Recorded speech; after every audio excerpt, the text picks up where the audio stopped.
Buenos días con todos.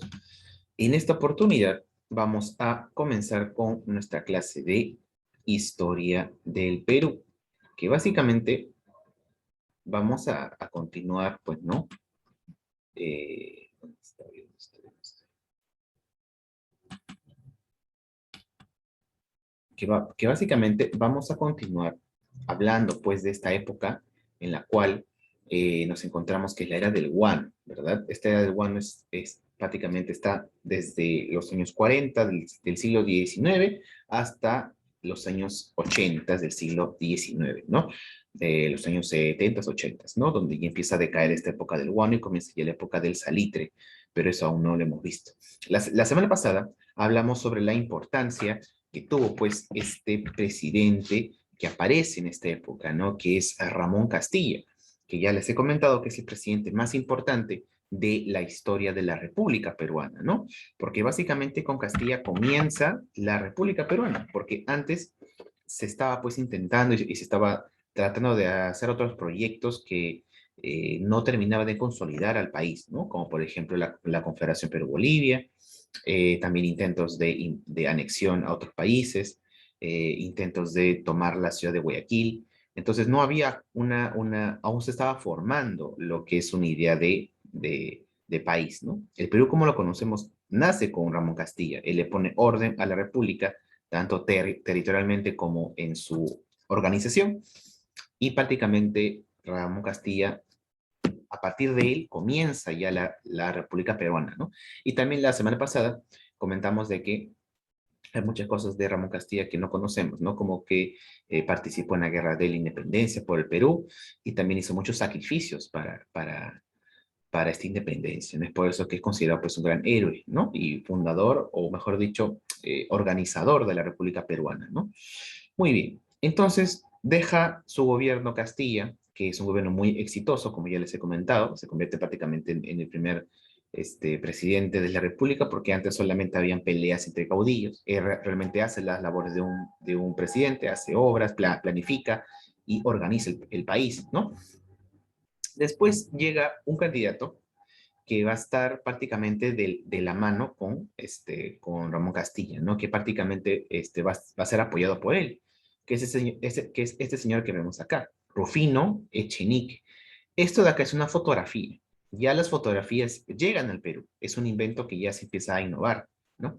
Las primeras fotografías que llegan al Perú, las primeras cámaras, ¿no? Fotográficas que llegan al Perú, se dan aproximadamente en el año 1840, 50 en adelante, ¿no? Pero era muy escaso la fotografía, solamente se podía trabajar con cámaras, ¿no? Cámaras muy pesadas y muy caras, ¿no? Entonces solamente la gente importante, los políticos, la gente de clase alta tenía esas cámaras y iban a un local donde tomaban fotos, ¿no? Y eran muy escasas las fotos. Solamente, como les digo, esas ciertas personas se podían fotografiar, ¿no? Por eso que las primeras fotos que tenemos del Perú son fotos a familias de clase alta y a gente, pues, importante como de la política, como el caso de los presidentes, ¿no? De José Rufino Echenique, que ya tenemos una fotografía.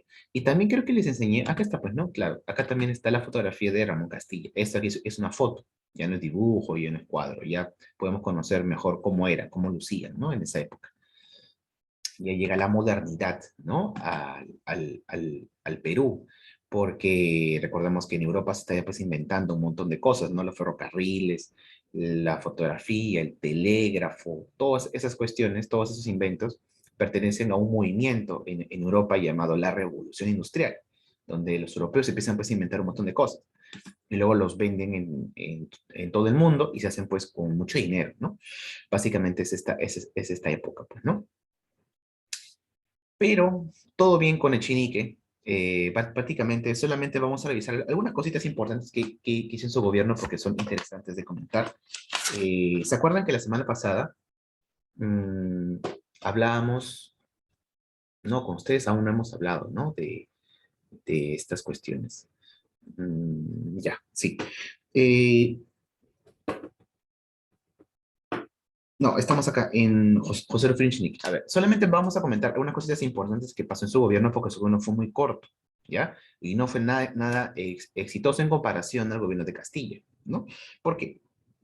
Porque, bueno, él continúa con las obras de los trenes, ¿no? Él hace el tren desde Tacna hasta Arica. En ese momento, el puerto de Arica era un puerto importante del sur del Perú, ¿no? Hace un tren que lo conecta, así, con la creación de trenes, están haciendo trenes en todo el Perú.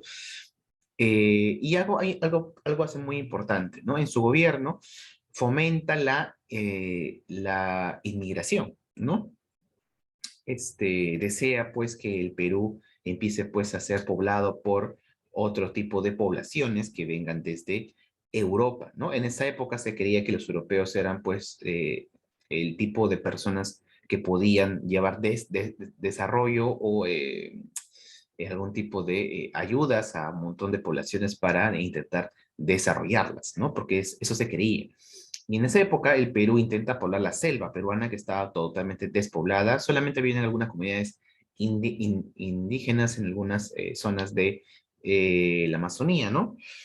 Entonces, durante el gobierno de José Rufino Chinique, se intenta traer pues inmigrantes desde Europa para poblar algunas zonas de la Amazonía peruana, ¿no? Sobre todo zonas de la selva alta, ¿no? Que no había mucha población, ¿no? Y en esta época, en el siglo XIX, se creía que la población europea traía desarrollo a los pueblos donde llegaban. Nos encontramos jóvenes en una época en la cual todos los países de América apuestan por la inmigración, ¿no? Recordemos, Estados Unidos en esta época, en esta misma época, ¿qué está haciendo? Está trayendo un montón de europeos que escapan pues de la pobreza, porque en esa época en Europa había mucha pobreza, entonces van a ir a Estados Unidos a trabajar, ¿no? Cientos de miles, que con el tiempo van a ser millones, ¿no? Y van a llegar a muchos lugares de Nueva York, de Estados Unidos, de Nueva York, de Boston, de Virginia, ¿no? Y luego van a cruzar desde esa costa hasta la otra costa, ¿no? Y van a cruzar el viejo oeste, ¿no? Como le dicen ellos, ¿no? Y van a empezar a llegar a zonas como California, como Texas, ¿no? Y esos son los famosos vaqueros, pues, ¿no? Los que atraviesan en caravanas todo el país y llegan a esos lugares a sentarse, ¿no? Toda esa época de los vaqueros, de los sheriff, ¿no? De las ciudades pequeñitas en medio del desierto, de los duelos entre vaqueros, todo eso pasó en la vida real, en esta época, en Estados Unidos, ¿no? Cuando empiezan a llegar los europeos a buscar sus tierras, ¿no? Que le había dado el Estado. En el sur de América, en Argentina también pasa lo mismo. Los argentinos también difunden esa inmigración de los europeos que estaban escapando de su continente porque había mucha pobreza, ¿no? Empiezan a llegar muchos también allá. Y en el Perú, el presidente José Rufino Chinique hace lo mismo, ¿no? Era como una política que todos los países lo hacían y traen a algunos inmigrantes de Alemania y de Austria a la selva peruana. Y llegan a zonas que hoy día pues son turísticas, ¿no? Porque tiene ese legado cultural de los europeos. En el caso, por ejemplo, de zonas como Posuso, zonas como Oxapampa, zonas como Tingo María, han llegado pues cientos, ¿no? Miles de esos inmigrantes en esta época. Y con el tiempo ya empezaron pues a extender su población, ¿no? Y actualmente todo lo que son, todo lo que son zonas como Tarapoto, como Moyobamba, como Jaén, como Nueva Cajamarca por ahí, partes de San Ramón, de San Mateo, todo lo que es la selva peruana, la selva alta, se llenó pues de muchos pobladores de estas zonas, ¿no? Y actualmente mucha gente tiene algún tipo de ascendencia de ese grupo humano que llegó ahí, ¿no? Sobre todo en Posuso. En Posuso actualmente es una colonia, así le llaman, ¿no? Una colonia de austroalemanes en el Perú, ¿no? Hasta ahora tienen en ese pequeño pueblo una costumbre donde todos ahí se visten como los alemanes y cocinan su comida, ¿no? Es una parte del legado cultural que han dejado, ¿no? Los europeos que llegaron acá al Perú. También en esta época llegan muchos italianos, llegan muchos, algunos pocos ingleses, ¿no? Y es la época de la inmigración, ¿de acuerdo? En todo América llegan muchos inmigrantes, ¿no? Más que todo a Argentina, Brasil, porque está en medio de la costa, ¿no? Y Estados Unidos, ¿no? Y también a los demás países, ¿no? Como Ecuador, Perú, Chile, Colombia, ¿no? Ya un poco menos, ¿no? Por el nivel de desarrollo que buscaban atraer, ¿no? Ahora, en este punto es importante señalar de que esto lo hacían porque creían, porque tenían la creencia de que los europeos, como ya tenían un desarrollo, ¿no? En sus países, a pesar de que eran pobres, iban a traer pues ese mismo conocimiento acá, a, a Sudamérica, y se iban a desarrollar automáticamente los países, ¿no? Cosa que no fue así, ¿no? Simplemente llegó la gente pues a trabajar, ¿no? No es que fue a desarrollar a los pueblos, ¿no? Eso solamente era pues por cuestión de enseñanza y por educación, ¿no? Por ejemplo, acá los países en América creían que simplemente trayendo a los europeos tu país se iba a desarrollar. Y eso no es así, pues, ¿no? Así no es tan fácil, ¿verdad? Por ejemplo, los argentinos trajeron miles de europeos a su país para que lo desarrolle y Argentina nunca se volvió una potencia mundial, ¿no? En lo económico. Pero, por ejemplo, los japoneses, que son indígenas, que son de esa zona, que son nativos, ¿no? Que no trajeron ningún tipo de población europea, sí pudieron ser potencia. Entonces, eso no tiene el desarrollo de un país no tiene nada que ver con la gente que lo habita, ¿no? Lo importante, la educación, ¿no? Pero eso no se sabía en esa época.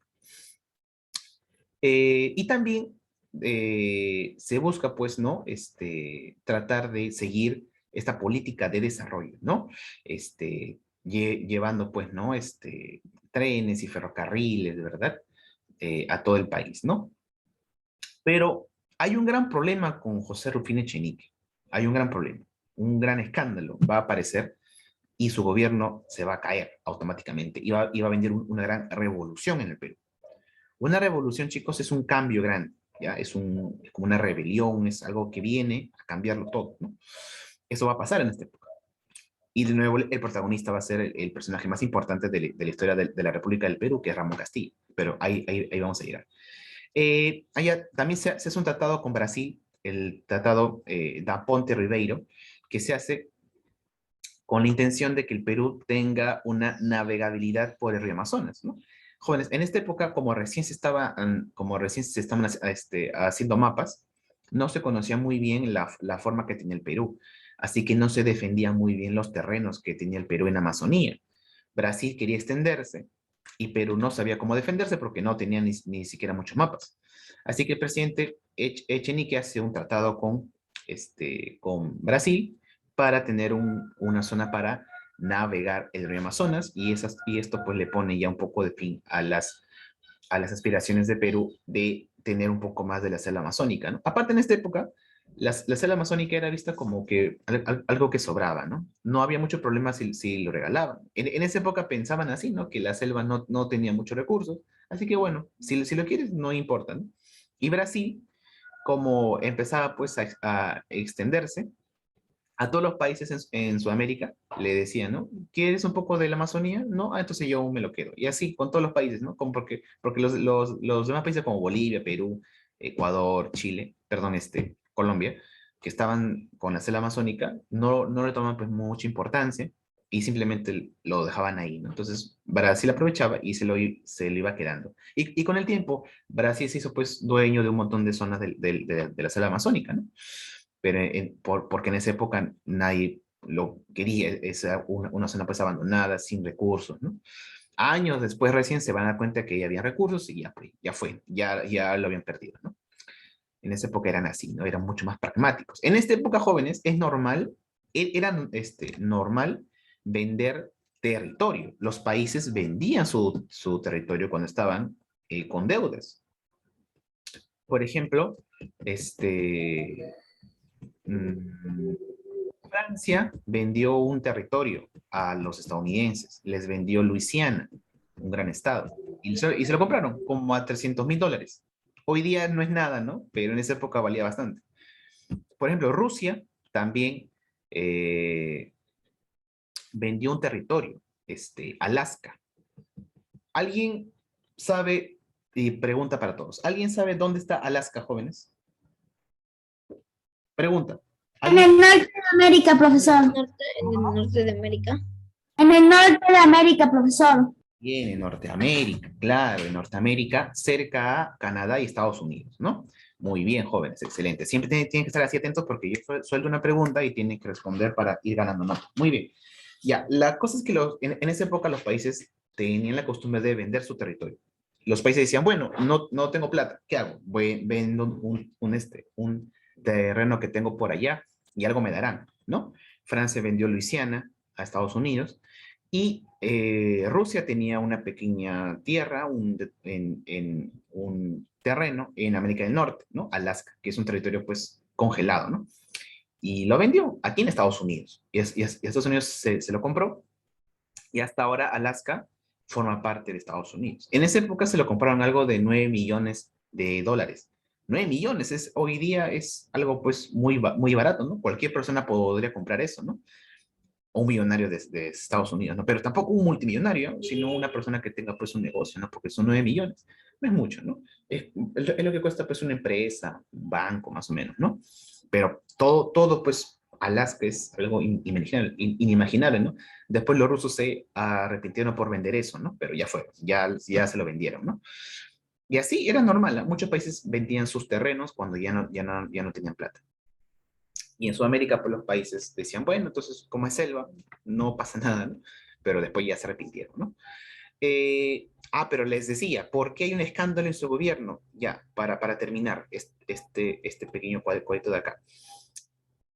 El Perú tiene una deuda grande, ¿ya? ¿Contra quién? O a quién, sino a sus mismos ciudadanos. El Estado peruano le debía plata a los peruanos. ¿Por qué? Porque habían algunos dado dinero o colaborado para la independencia del Perú. La independencia había sido pues en los años 1820, 1830, ¿no?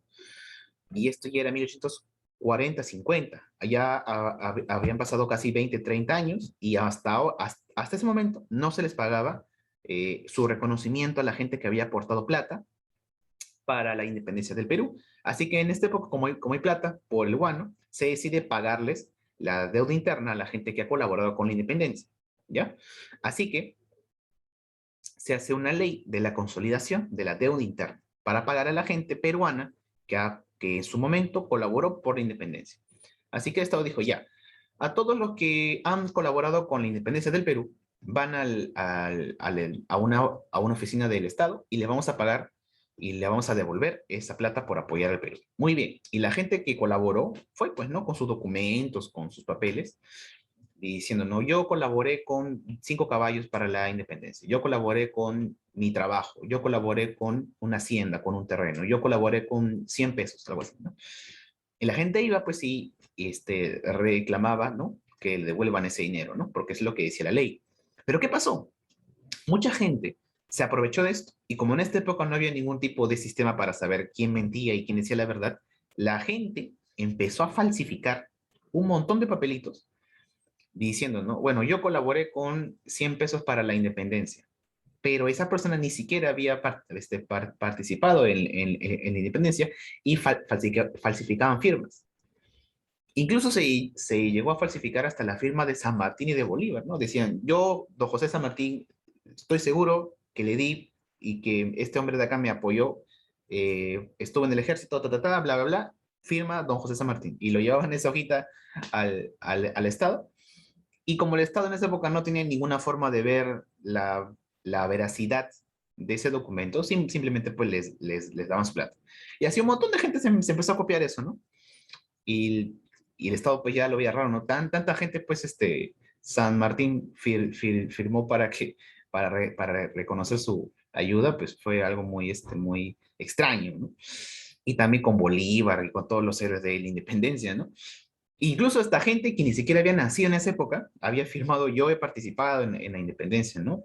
Tenía pues en esa época 3 años, pero igual había, ¿no? Como si hubiera participado. El hecho es que como se hizo tan común esta falsificación y no había una forma de que el Estado, bueno, dijera, no, esto que es verdad, esto que es mentira, simplemente papel que llegaba al Estado, ese papel ya se cobraba, ya pedía su plata.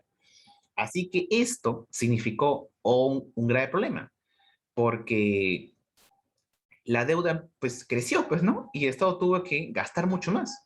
Así que el Estado se volvió a endeudar y ya no podía pagar la deuda. Este escándalo, cuando se conoce ante la prensa, ya empieza a haber un gran movimiento nacional para luchar contra este presidente, porque se acusó a este presidente de participar también, en este caso, de corrupción. Y ahí es donde vuelve a aparecer este personaje, ¿no? Que es el más importante de la República Peruana. ¿Quién es? Ramón Castilla, ¿no? Ramón Castilla aún no era, ya no era presidente, pero él se suma a la indignación popular de este caso de corrupción, ¿no? Así que muchos de los seguidores de Echenique y los de Castilla van a conversar con el expresidente y le dicen, ¿no? Usted ha apoyado a ese presidente, así que hágase responsable por eso. Así que dice, bueno, la labor moral ahora es este, denunciarlo, ¿no? Hacer una protesta, una rebelión. Así que él junta a su gente, junta a su pequeño ejército, porque en esta época los caudillos tienen a su propio ejército, y desde Arequipa proclama una protesta que iba a ser una revolución. Y acá, en el año 1854, comienza la Revolución Liberal de Castilla, que básicamente es una protesta que hace pues Ramón Castilla y que busca sacar del poder al presidente José Rufino Echenique, ¿ya? Por este caso de corrupción. A pesar de que el presidente Castilla había apoyado a Echenique, ahora estaba en su contra porque se había desatado pues este escándalo de corrupción, ¿no? Así que desde el equipo junto a su gente y intentan, pues, ¿no? Sacar del poder a José Rufino Echenique. Recordemos algo muy importante. Ramón Castilla les decía muchas veces de que es el personaje más importante de la historia de la República Peruana, porque cuando era presidente hizo cambios muy grandes, pero también cuando no era presidente, Castilla en esta época, siempre va a participar activamente de la política peruana, va a hacer rebeliones, va a movilizar a mucha gente, va a participar en batallas, en guerras, entonces siempre va a ser muy importante, sea o no sea presidente, Castilla en toda esta época, ¿ya? Justo en esta época él no era presidente, pero igual organiza todo esto para sacar del poder a el presidente Echenique. Así que en ese momento dice, bueno, vamos a hacer una rebelión para sacar del poder a Echenique. Ya, ¿cómo hacemos? Hay que juntar a la gente, pues ya. Pero en esa época, en el Perú, todavía había un gran clasismo, pues, ¿no? Porque estaban los criollos, estaban los mestizos y luego estaban, pues, los demás que prácticamente no tenían derechos. Nos encontrábamos en plena República Peruana, pero aún había esclavitud y aún había gente que por su origen tenía que pagar impuestos, como el caso de los indígenas. Entonces, Castilla aprovecha esto y dice, bueno, eh, yo prometo, o yo, claro, yo prometo, ¿no? Que si los esclavos y los indígenas me apoyan en esta revolución, cuando lleguemos al poder, les vamos a dar la libertad a los esclavos y le vamos a dar el perdón de los tributos que pagan, de los impuestos que pagan a los indígenas. Porque antes los indígenas tenían que pagar un impuesto, un tributo por su trabajo. ¿Por qué? Porque eran indígenas, ¿no? Era una especie de discriminación que había desde el Estado, ¿no? Que venía desde la época del virreinato, ¿no? Desde la colonia. Y seguían pagando ellos simplemente por ser indígenas, ¿no? Por una especie de norma que había desde la época que puso el rey de España, ¿no? Y hasta ese momento se seguía pagando, entonces ya era algo injusto, ¿no? Entonces, Castilla, con esto, prácticamente intenta unificar a la sociedad peruana, cosa que en ese momento no estaba así unificada, sino que habían clases sociales y habían castas aún que quedaban, ¿no? Se separaban los mestizos con los criollos, con los esclavos y con los indígenas, estaban cada uno por su lado. Castilla intenta unificar eso. ¿Cómo? Intentando pues que tengan los mismos derechos, ¿no? Y es algo muy visionario desde su época, ¿no? Al final, esta revolución va a triunfar porque Castilla tiene mucha popularidad en esta época. Y con el ejército lleno de esclavos y de indígenas, pero en su mayoría pues eran mestizos, ¿no? O criollos, ¿no? Van a pues obtener una victoria, ¿no? Y finalmente llegan a Lima y en la batalla de La Palma triunfa en esta revolución y Castilla vuelve a tomar el poder y la revolución triunfa. Y mientras está en su caravana para llegar hasta Lima, en, claro, en Huancayo es donde da el perdón, ¿no?, al tributo indígena. Y en Ayacucho es donde en el año 54 proclama la total libertad de los esclavos en el Perú. En ese momento, gracias a Ramón Castilla, se termina la esclavitud en el Perú. Es por eso que acá hace unas semanas les mostré, ¿no?, esta caricatura, esta caricatura, pues, ¿no?, de Castilla, sacando, pues, sus cadenas, ¿no?, liberando a los esclavos que están acá y a los indígenas que se encuentran aquí, ¿no? Pero ¿por qué los indígenas? Porque ellos aún seguían pagando, ¿no?, un impuesto, un tributo, por el simple hecho de ser indígenas, ¿no? Era una especie de discriminación que se les hacía, ¿no? Con Castilla ya se termina esto. Aunque en realidad Castilla no dice a partir de mañana ya todos van a ser libres los esclavos, sino que dice, pues no, a ver, a partir de mañana les vamos a pagar a los dueños de los esclavos un monto por la libertad de sus esclavos, porque los esclavos jóvenes eran pues una cosa, una propiedad, ¿no? Los esclavos eran como que tú vas a la calle y te compras un carro, ¿no? Y ese es tuyo, algo así, ¿no? Y bueno, con el avance del tiempo, ya los amos empezaron a tratar un poco, no mejor porque igual era su propiedad, pero ya como que tenían una vida ya aparte, ¿no? Los esclavos estaban por allá y trabajaban, pero igual había muchos abusos, ¿no? Aunque también, si bien es cierto, en esta época ya no había muchos esclavos ya en el Perú, solamente habían 25.000 en todo el país, pero aún se mantenía la esclavitud. Así que Castilla, con esta ley en Ayacucho, oficialmente ya pues no libera a los esclavos y se termina con la esclavitud en el Perú. Todo esto gracias a su revolución, ¿no? Y esta revolución le permite llegar al poder por segunda vez, ¿no? Y acá comienza pues la segunda etapa de Ramón Castilla, ¿no?, que va a ser también muy importante para la historia del Perú, ¿no? Castilla es el personaje más importante de la historia del Perú, como les digo, ¿no?, de la República Peruana, por lo menos, ¿no? Se da la ley de la manumisión. Esta palabrita manumisión significa pagarle a los dueños de los esclavos, a los amos, para que liberen a sus esclavos, ¿no? Y eso también trajo consigo de que los amos que ya tenían a los esclavos, cobrando pues estos impuestos, este pago que le dio el Estado, se hicieron más ricos, pues, ¿no? Y lamentablemente no se hizo ningún plan, ninguna medida para que esos esclavos luego se integren a la sociedad peruana, ¿no? Con el tiempo ya se fueron integrando, ¿no? Pero fue algo pues muy lento, ¿no? Y debió ser en ese momento un plan para que sigan trabajando, ¿no? En lo que pudieran. Muchos de ellos se fueron a trabajar, de los ex esclavos, se fueron a trabajar a las islas del Guano, ¿no? A las islas guaneras, que en ese momento se encontraba en Chincha, en Pisco, en Ica. Es por eso que actualmente, hoy, en zonas, ¿no?, como Chincha, como Cañete, como Ica y Pisco, hay mucha gente afrodescendiente, afroperuana, ¿no? Porque desde esa época fueron allá a trabajar y hasta ahora se han quedado ahí, ¿no? Y también les quería comentar que también existe pues un gran legado cultural que dejaron los esclavos acá en el Perú, ¿no?, los afrodescendientes, ¿no?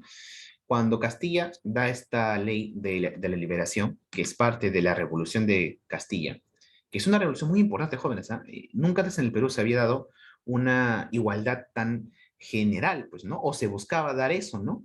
Que el Perú sea realmente una república, ¿no? Porque una república es un gobierno de todos, que todos somos iguales ante la ley, ¿no? Y eso no pasaba en el Perú porque había criollos, había mestizos y había pues esclavitud, ¿no? No era pues una república como tal. Castilla recién da estas dos leyes y trata de pues unificar a la sociedad peruana, ¿no? Todos iguales bajo la ley. Pero a lo que iba es que con la liberación de los esclavos se da este cambio tan importante y también empieza pues a integrarse la comunidad afroperuana a la cultura peruana.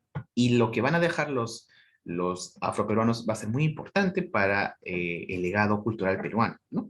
Hay muchas cosas que nos han dejado pues, ¿no?, los esclavos, ¿no? Los ex esclavos y los afrodescendientes, ¿no? Por ejemplo, la gastronomía, ¿no?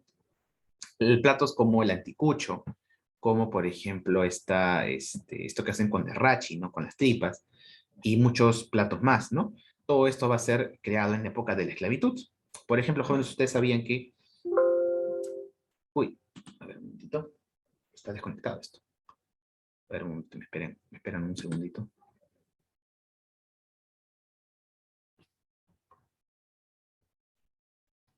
Ya está. Bueno, ahora sí creo que ya está. Bueno, no.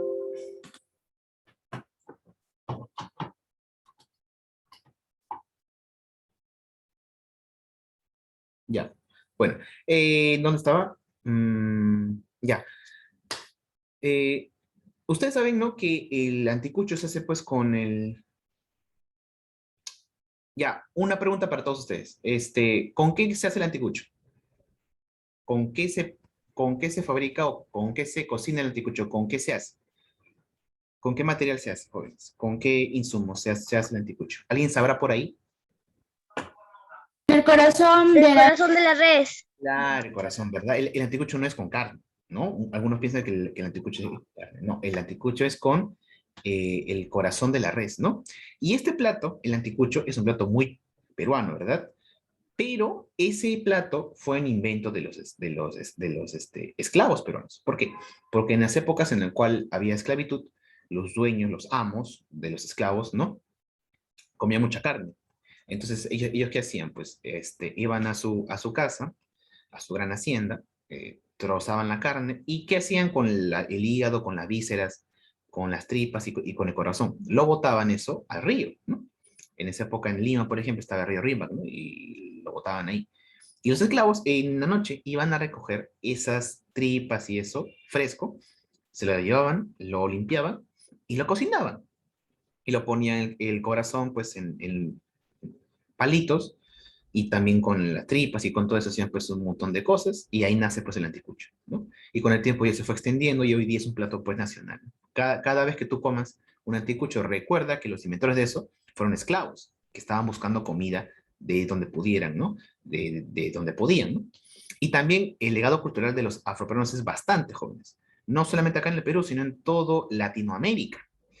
Acá en el Perú, por ejemplo, un legado muy grande es la música, ¿no? La música afroperuana, el festejo, la marinera también tiene algunas cosas de la música afroperuana, ¿no? Esos ritmos que vienen también aparte de la música criolla, por ejemplo, ¿no? Que luego han influenciado mucho más en la cultura peruana y como les digo, también en todo Latinoamérica.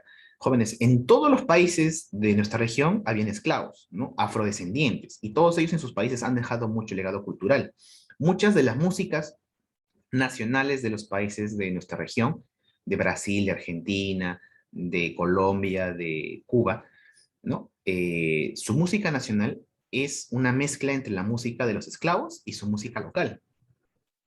Por ejemplo, de Brasil, ¿alguien sabe de Brasil cuál es su baile típico? ¿Quién sabe cuál es el baile típico de Brasil, jóvenes? La favorita. La samba. La samba. Samba. La ¿Cómo samba. es que bailan cuando Capolina, capolina. Profesor, la samba. La Capoeira, samba. capoeira. capoeira, claro. La capoeira es lo que vemos acá más o menos, miren, en esta imagen, ¿no? Esta lucha que hacían entre los esclavos, ¿no? Bueno, esa samba, jóvenes, que es la música típica de Brasil, que la bailan en los carnavales, que es muy alegre, es una música afrodescendiente, ¿ya? Que es una herencia cultural también de los esclavos de allá. Por ejemplo, de Bolivia, ¿alguien sabe cuál es la música típica de Bolivia? Los caporales. Hay otro. Los caporales está bien. Otro más. Los Hay, negritos, los negritos, los negritos. claro, los negritos que también lo bailan en Huánuco. Todo eso también viene de allá. Pero también en Bolivia hay una danza que también se baila acá en el Perú, que compartimos mucho también entre Bolivia y Perú, que es la saya, ¿no? Que también, Celebrada. claro, que también le llaman la morenada. Ya, ¿por qué se llama así, saya o morenada? Porque esa danza viene de los esclavos que llegaron a Potosí, a zonas de Bolivia, a las minas, y empezaban a hacer su música. Y esa saya es un poco más movida, ¿no? Es un poco más alegre. Esa música proviene también de los esclavos que llegaron allá a Bolivia. Y así, con todas las músicas de los demás países de Latinoamérica, podemos encontrar muchas cosas que vienen de los esclavos, de los ex esclavos, ¿no? Y de la población afrodescendiente, como se le dice, ¿no? Chicos, nos queda un minuto, vamos a dejarlo esto acá y entramos de nuevo con el mismo link a la segunda parte de la clase, ¿ya? Ahí nos vemos entonces. Ingresen con el mismo link, chicos, ¿ya? Para continuar nuestra clase.